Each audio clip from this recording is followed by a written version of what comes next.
ছিল বড় বন সবুজ ঘাসে ঘেরা, সেথায় থাকে চার বন্ধু সবাই সবার সেরা। বাঘ মামার শিয়াল ভাই খরগোশ ছানা হাসে, একটি ছোট্ট পেঙ্গুইনও থাকে তাদের পাশে।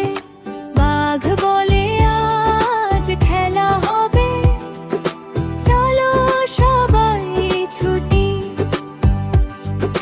নদী যে আগে পার হবে তার হবে খুনসুটি। 1 2 3 বলে ছুটল সবাই জোরে, বনের পথে ধুলো ওড়ে দারুণ হুল্লোড় করে।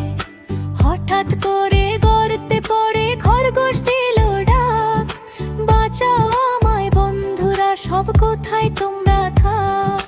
দৌড়া থামিয়ে বন্ধুরা সব এলো তাড়াতাড়ি, সবাই মিলে